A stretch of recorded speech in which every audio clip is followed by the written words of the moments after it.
ਲੋਕ ਵਿਰਸੇ ਦੇ ਵਾਰਸ ਜਿਨ੍ਹਾਂ ਦੀ ਆਵਾਜ਼ ਵਿੱਚ ਪੂਰੇ ਪੰਜਾਬ ਦੀ ਮਿੱਟੀ ਦੀ ਖੁਸ਼ਬੂ ਆਉਂਦੀ ਹੈ। ਉਸ ਵੇਖੋ ਕਿ ਪੰਜਾਬ ਸਾਡਾ ਕਲਚਰ ਦੇ ਹਵਾਲੇ ਨਾਲ ਪੂਰੀ ਦੁਨੀਆ ਤੇ ਮਸ਼ਹੂਰ ਹੈ। ਜੋ ਰਿਸ਼ਤੇ ਨਾਤੇ ਪੰਜਾਬ ਦੇ ਵਿੱਚ ਨੇ, ਉਹ ਪੰਜਾਬ ਦੀ ਗਾਇਕੀ ਨੱਚਣ ਟੱਪਣ ਦਾ ਨਾਂ ਨੇ। ਲਾਨੋ ਨੋ ਥੇਵੇ ਓਏ ਛੱਲਾ ਨੋ ਨੋ ਥੇਵੇ ਓਏ ਪੁੱਤਰ ਮਿੱਠੜੇ ਮੇਵੇ ਓਏ ਪੁੱਤਰ ਮਿੱਠੜੇ ਮੇਵੇ ਓਏ ਅੱਲਾ ਸਭ ਨੂੰ ਦੇਵੇ ਓਏ ਮੌਲਾ ਸਭ ਨੂੰ ਦੇਵੇ।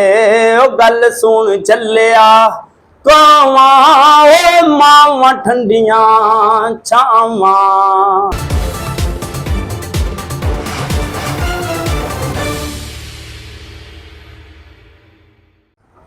जी बिस्मिल्लाहिर्रहमानिर्रहीम। नाजरीन, मेरा नाम है उसामा विरक। प्रोग्राम हम सब की आवाज़ में खुशामदीद। नाजरीन, अज साडे नाल मौजूद ने पंजाबी लोक गायकी दे पहचान, लोक विरसे दे वारस जिन्हां दी आवाज़ विच पूरे पंजाब दी मिट्टी दी खुशबू आंदी है। जनाब मुहम्मद अरसलान साहब, असीं इन्हां नूं अपने प्रोग्राम विच खुशामदीद करते हैं। बहुत शुक्रिया उसामा भाई। अरसलान साहब की हाल ने? अल्हम्दुलिल्लाह, अल्लाह पाक दा बड़ा करम है बॉस। अच्छा अरसलान साहब, ਅਸੀਂ ਤੁਹਾਨੂੰ ਸਭ ਤੋਂ ਪਹਿਲਾਂ ਤਾਂ ਤੁਸੀਂ ਸਾਡੇ ਨਾਜ਼ਰੀਨ ਨੂੰ ਇਹ ਦੱਸੋ ਕਿ ਤੁਹਾਡੀ ਜ਼ਿੰਦਗੀ ਦਾ ਲੋਕ ਫਨਕਾਰੀ ਦਾ ਸਫ਼ਰ ਸਭ ਤੋਂ ਪਹਿਲਾਂ ਕਿੱਥੋਂ ਤੇ ਕਿਵੇਂ ਸ਼ੁਰੂ ਹੋਇਆ? ਬਸ ਵੇਖੋ ਕਿ ਪੰਜਾਬ ਸਾਡਾ ਕਲਚਰ ਦੇ ਹਵਾਲੇ ਨਾਲ ਪੂਰੀ ਦੁਨੀਆ ਤੇ ਮਸ਼ਹੂਰ ਹੈ ਜੀ। ਔਰ ਜੋ ਰਿਸ਼ਤੇ ਨਾਤੇ ਪੰਜਾਬ ਦੇ ਵਿੱਚ ਨੇ, ਉਹ ਕਿਸੇ ਪਾਸੇ ਵੀ ਨਹੀਂ। ਬਿਲਕੁਲ ਇਸ ਤਰ੍ਹਾਂ ਹੀ। तो असी इस मिट्टी के नाल जुड़े हुए जवान हाँ। तो और एक कल्चर दी लोक गायकी बचपन तो ही असी सुनना, आलम लोहार साहब दी जुगनी और आशिक जट साहब दा छल्ला। हाँ जी, ये बचपन का शौक है। हौली हौली फिर वो परवान चढ़दा चढ़दा अज अल्लाह ने बड़ी इज्जत दी है।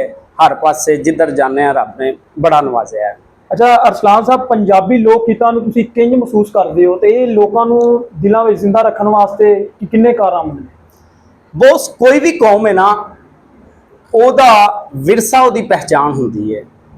अज असी ए पग बन्नी है, मैं ये पग साडे विरसे की पहचान है। वो कौमां कदी तरक्की नहीं करदियां जिहड़ियां अपने विरसे नूं भुल जांदियां। साडे पंजाबियां दी पहचान भी है ना ये पग। बॉस, जिन्नी देर तुसी अपने विरसे नूं याद रखोगे तुसी आबाद रहोगे। साडा तरक्की दा जिहड़ा सफ़र है ना, वो साडे विरसे साडी सकाफत दे नाल है। इस करके मैं चाहुंदा वां कि जिन्ना भी साडा विरसा वे, जिन्ने भी साडे लोक गीत ने, साडे विरसे नाल जुड़े गीतां दे नाल साडी आवाम नूं जुड़ना चाहिदा है, ताकि हया कायम रह सके। और वो चीज़ां जिहड़ियां अज तो पहले मर चुकियां ने, वो जिंदा रहन, भरोसा जिंदा रहे। और जिहड़ा वो प्यार मुहब्बत खलूस सी ना, अगले फनकार प्यार मुहब्बत खलूस का दरस देंदे सन। अजकल उसामा भाई जिहड़ा वेखो गैंगस्टर टाइप गाने गा रहा है, लेकिन वो साडा विरसा नहीं, सकाफत नहीं, वो एक बैड पहलू है। अच्छा अरसलान साहब, अजकल की जिहड़ी नौजवान नस्ल है लोक मसीकी तो किंज जुड़ रही है, तुहाडी इहदे बारे की राय है? बस जदों असी साडे वर्गे नौजवान लोक मसीकी नूं तरजीह नहीं ना देंदे, फिर साडे जिहड़े जवान ने, क्योंकि हुण मैं अगर इस शोबे च आया वां ते तुसीं मेरी उम्र दे हो, तुहाडे दिल च भी शौक आया कि यार भाई नूं बुलाना चाहिए। इस तरह साडे जिहड़े लोक फोक दे नाल हम एज यानी जवान बच्चे अगर नहीं जुड़नगे तो साडा विरसा मर जाएगा। ये साडी लोक गायकी साडे विरसे दी पहचान है। इस करके जिवें जिवें यंग जनरेशन जुड़ेगी ना इस शोबे दे नाल, फिर साडे जिहड़े आने वाली नस्ल है वो भी जुड़ जाएगी।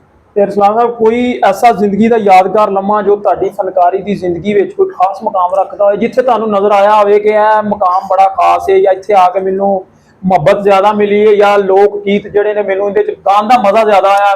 बस मैं पंजाब सिंध सरहद तकरीबन अलहमदुलिल्लाह हर सूबे च परफॉर्म किया है, लेकिन एक यादगार वाकया है कराची का। साहिर लोधी भाई बहुत वड्डा उन्हां दा नाम है, और मैं उन्होंने जो मीटअप होया उन्होंने सामने जो मैं परफॉर्म किया ना, वो मेरा यादगार सी, जिंदगी का यादगार है। और उन्होंने नाल बैठक जी आना मैनू बहुत यादगार है, और वह मैनू बहुत ज्यादा मजा आया। मतलब ते लोक गीत जिहड़े ने, इन्हां नूं जिहड़े लोग ने पंजाब, साडे पंजाब दे खास तौर ते लोग ये तो पसंद करदे ही करदे ने। सिंध बलोचिस्तान के लोग भी इन्हां लोक गीतां नूं पसंद करदे जी, बिल्कुल करदे ने। बिल्कुल कल्चर का कोई भी बंदा है ना, वो कल्चर नूं प्रमोट करता है। सिंधी कल्चर जिहड़ा है उन्होंने असी बहुत ज़्यादा पसंद करने आ। सराइकी और जिन्ने भी कल्चर ने, अगर ਤੁਸੀਂ ਪਾਕਿਸਤਾਨੀ ਹੋ ਨਾ, ਤੁਹਾਨੂੰ ਪਾਕਿਸਤਾਨ ਦਾ ਹਰ ਕਲਚਰ ਪਸੰਦ ਹੈ, ਕਿਉਂਕਿ ਐਜ਼ ਅ ਨੇਸ਼ਨ ਅਸੀਂ ਇੱਕ ਕੌਮ ਆ। ਕੌਮ ਹੈ, ਬਿਲਕੁਲ। ਸਾਡਾ ਸਿਰਫ ਪਹਿਨਾਵਾ ਵੱਖਰੋ ਵੱਖਰਾ ਹੈ। ਸਿੰਧੀ, ਪੰਜਾਬੀ, ਬਲੋਚਿਸਤਾਨੀ ਜਾਂ ਪਸ਼ਤੋ ਇਹ ਸਾਰੇ ਇੱਕੋ ਕੁਛ ਨੇ, ਕਿਉਂਕਿ ਪਾਕਿਸਤਾਨ ਹੈ ਨਾ, ਇਸ ਲਈ। ਅੱਜ ਸਾਡੇ ਨਾਜ਼ਰੀਨ ਨੂੰ ਤੁਸੀਂ ਕੋਈ ਲੋਕ ਛੱਲਾ ਸੁਣਾਓ ਜਿਹੜਾ ਤੁਹਾਡੀ। ਹਾਂਜੀ, ਮੈਂ ਛੱਲਾ ਸੁਣਾਣਾ ਜਨਾਬ। ਇਹ ਛੱਲਾ ਬਹੁਤ ਲੋਕ ਸਮਝਦੇ ਨੇ ਕਿ ਛੱਲਾ ਇੱਕ ਗਾਣਾ ਹੈ, ਨਹੀਂ, ਇਹ ਛੱਲਾ ਇੱਕ ਦੁਆ ਹੈ ਉਹਨਾਂ ਲੋਕਾਂ ਵਾਸਤੇ ਕਿ ਜਿਹੜੇ ਬੇਔਲਾਦ ਨੇ। ਅਲੀ ਜੀ, ਪੰਜਾਬ ਦੀ ਗਾਇਕੀ ਨੱਚਣ ਟੱਪਣ ਦਾ ਨਾਂ ਨਹੀਂ, ਪੰਜਾਬ ਦੀ ਗਾਇਕੀ ਇਲਮ ਦਾ ਨਾਂ ਹੈ, ਅਦਬ ਦਾ ਨਾਂ ਹੈ, ਬਸ ਸਮਝਣ ਚ ਫਰਕ ਹੈ। ਤਾਂ ਤੁਹਾਡੀ ਨਜ਼ਰ ਛੱਲੇ ਦਾ ਬੜਾ ਮਸ਼ਹੂਰ ਬੋਲ,